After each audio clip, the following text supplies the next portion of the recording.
अस्सलाम वालेकुम friends, welcome to मुबा's kitchen. இன்னைக்கு நம்ம பார்க்க போகிறது காரைக்குடி ஸ்டைலில் நண்டு கிரேவி எப்படி பண்ணலான்னு பார்க்க போகிறோம்। கடாய் ஓரளவுக்கு சூடான உடனே அதில் 2 டேபிள் ஸ்பூன் நல்லெண்ணெய் விட்டுருக்கேன்। நல்லெண்ணெய் நம்ம விடுறதுனால உங்களுக்கு நண்டு ஆல்ரெடி ஹீட்டு, அதனால நல்லெண்ணெய் விட்டோம்னா அது கொஞ்சம் நமக்கு ஈக்குவல் பண்ணும்। அதுக்காக அப்படி இல்லைன்னா நம்ம நார்மல் எந்த எண்ணெய்னாலும் யூஸ் பண்ணிக்கலாம், எது யூஸ் பண்ணுறீங்களோ அது।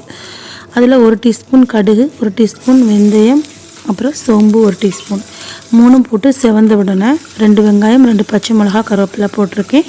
அது நமக்கு கொஞ்சம் வதங்கணும்। இப்போ அரைக்க தேவையான இன்க்ரீடியன்ஸ் என்னெல்லாம் பார்த்துடலாம்।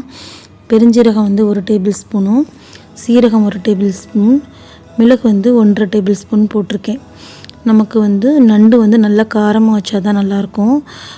சளிக்கு மிளகு கொஞ்சம் கூட வச்சோம்னா நல்லது। அதை ஒரு பல்ஸ் பண்ணி எடுத்திருக்கேன்।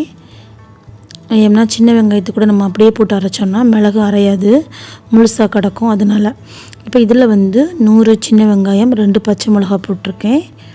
கொஞ்சம் கருவேப்பிலை நம்ம சேர்த்துக்கணும்। இதையும் போட்டு நம்ம லைட்டாக ஒரு பல்ஸ் பண்ணி தான் எடுக்க போகிறேன், நல்லா அரைக்கக்கூடாது।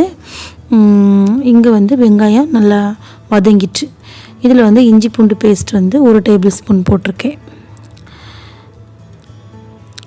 இது கொஞ்சம் வதங்கட்டும்। இப்படி தான் அரைச்சி எடுக்கணும்।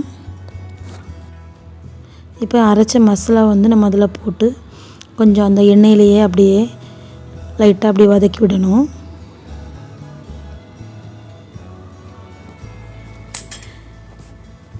மஞ்சத்தூள் 1 டீஸ்பூன், தனி மிளகாய்த்தூள் 1 டீஸ்பூன் போட்டிருக்கேன்।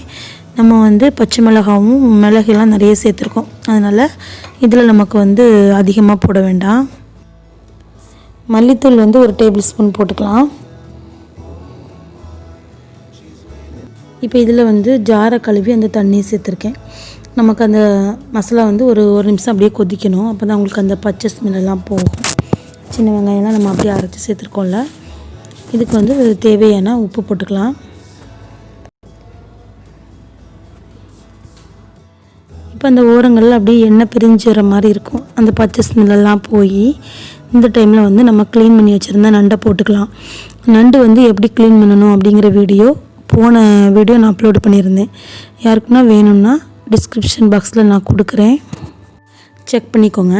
2 தக்காளி நான் அரைச்சி சேர்த்துருக்கேன், நீங்கள் கட் பண்ணி கூட சேர்த்துக்கலாம்। இப்போ இதை நம்ம நல்லா மிக்ஸ் பண்ணிவிட்டு ஒரு 2 நிமிஷம் மூடி போட்டு நீங்கள் சிம்லேயே அப்படியே வச்சிட்டோன்னா நமக்கு அந்த மசாலாவுடைய காரம், உப்பு எல்லாமே அந்த நண்டில் நல்லா பிடிக்கும்।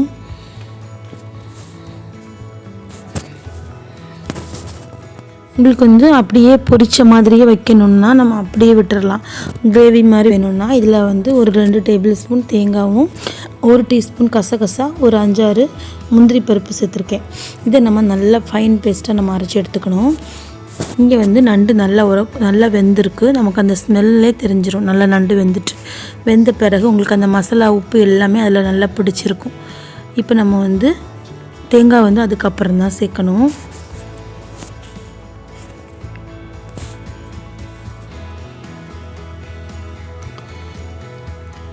பொரிச்ச மாதிரி வேணும்னா நீங்கள் அப்படியே விட்டுடலாம், இந்த தேங்காய் சேர்க்கணும் அவசியம் இல்லை। கசகசாவும் நமக்கு கேஷ்நட்டும் இல்லைன்னா வெறும் தேங்காய் கூட அரைச்சி சேர்த்துக்கலாம்। இப்போ இதை நல்லா கழுவிட்டு உங்களுக்கு எந்த அளவுக்கு கிரேவி தேவையோ அந்த அளவுக்கு நீங்கள் தண்ணி சேர்த்துக்கோங்க।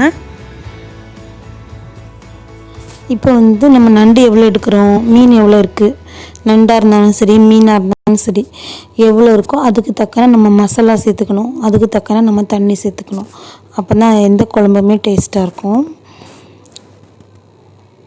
ஃபைனலாக கொஞ்சம் கொத்தமல்லி, கருவேப்பிலை சேர்த்துருக்கேன்। இப்போ சூப்பரான காரைக்குடி ஸ்டைல் நண்டு கிரேவி ரெடி ஆயிட்டு, செம்ம டேஸ்ட்டாக இருந்துச்சு। கண்டிப்பாக நீங்களும் ட்ரை பண்ணுங்கள்। ட்ரை பண்ணிவிட்டு உங்களுக்கு எப்படி வந்துச்சுன்னு உங்களுடைய ஃபீட்பேக்கை எனக்கு கமெண்ட் பண்ணுங்கள்। இந்த வீடியோ பிடிச்சிருக்குன்னு நினைக்கிறேன், பிடிச்சிருந்தனா லைக் பண்ணுங்கள், மறக்காமல் நம்ம சேனல் முபா's கிச்சனை சப்ஸ்கிரைப் பண்ணுங்கள்। இன்ஷா அல்லாஹ் வேறு ஒரு ரெசிபியோட பார்க்கலாம்। அஸ்ஸலாமு அலைக்கும்।